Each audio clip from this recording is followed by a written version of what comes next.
जो लोग AITS दे रहे हैं, जो लोग नहीं दे रहे हैं, कुछ लोगों ने कल लक्ष्य का शायद AITS चालू हुआ है, तो जहाँ से भी हो सकता है। मेरा मेन मोटो यही है आप लोग का, मतलब हम लोग की तरफ से, कि आपका अगले साल सिलेक्शन हो। मतलब एक लाइन में जो मुझे लगती है कि आपके घर वालों या आपके जो वेल विशर्स हैं, उनके बाद अगर सबसे ज़्यादा कोई आपका सिलेक्शन चाहता है तो यहाँ खड़े आपके टीचर्स, ठीक है ना। तो कोशिश कीजिएगा इन टीचर्स की बात को फॉलो कीजिए।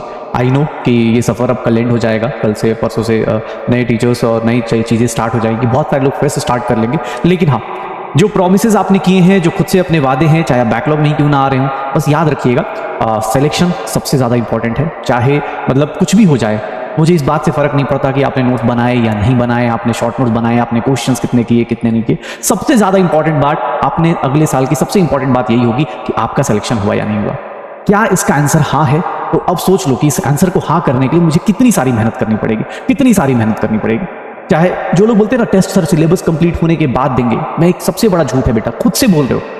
कभी भी ये सोचोगे कि टेस्ट सिलेबस जब पूरा हो जाएगा, या सिलेबस यार इस टेस्ट को छोड़ देता हूं, अगले टेस्ट में अच्छा कर लूंगा, ये सबसे बड़ा मिथ है जो आप अपने आप से बोलते हो और अपने आप को मतलब सिंपैथी देते हो। यार इस बार टेस्ट का सिलेबस नहीं हुआ तो छोड़ देते, अगले 15 दिन के बाद ना ऐसा कर लेंगे। ये मत करो।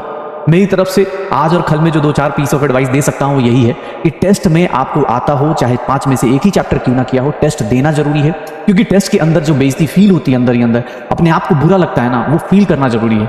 अगर आप नहीं करोगे ना, सच बता रहा हूं, ये छोटी छोटी चीजें हम सबके लिए बराबर पढ़ाते हैं। तुम्हें पता है हम किसी को नहीं जानते कि पर्दे के उस साइड कौन बैठा है, स्क्रीन के उस साइड कौन बैठा हमें नहीं पता, लेकिन इतना पता है कि अगले साल सिलेक्शन की लाइन वहां से लगने वाली है। तो जो नहीं सेलेक्ट होगा और जो सेलेक्ट होगा, उन दोनों को हमने सेम ही पढ़ाया, लेकिन डिफरेंस क्या क्रिएट करते हैं वो लोग कि वो लोग एक तो हमारी बातें एग्जैक्टली मान लेते हैं कि हाँ यार ये चीजें करनी है, और प्लस एक्स्ट्रा मेहनत, extra question practice, extra revision, multiple questions ये करने की कोशिश करते हैं। दैट्स व्हाई वो सिलेक्शन लेके जाते हैं। कभी कभी क्या होता है, जैसे जो गलतियां मैंने अपने टाइम पे करी ना, मुझे आज भी अब वो क्वेश्चन देखता हूं तो मुझे याद आता है कि यार इस टाइम पे मैंने ये गलती करी है। तो प्लीज ट्राई करिए, ठीक है ना। क्वेश्चन सबकी अपनी अपनी प्रॉब्लम्स होंगी। जैसे मैं बार बार मैं अपनी गलतियां बताता हूँ कि यार मेरे से ना कोई 4 बार पूछ देना which of the following is incorrect. जैसे मैं शुरुआत में बहुत ही गलतियां करता था कि इनकरेक्ट देखा, पहला ही ऑप्शन करेक्ट देखा, टिक मार दिया।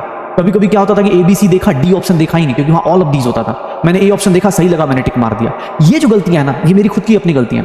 ये टेस्ट देने से मुझे पता चली कि यार मैं ना टेस्ट में अपनी एक्साइटमेंट कंट्रोल नहीं कर पा रहा हूँ, टेस्ट में अपनी एक्साइटमेंट कंट्रोल नहीं कर पा रहा हूँ, और मेरे से ये वाली गलतियां हो रही हैं, ठीक है। तो ये गलतियों को सुधारने के लिए ऑब्वियस आपको वर्क करना होता है।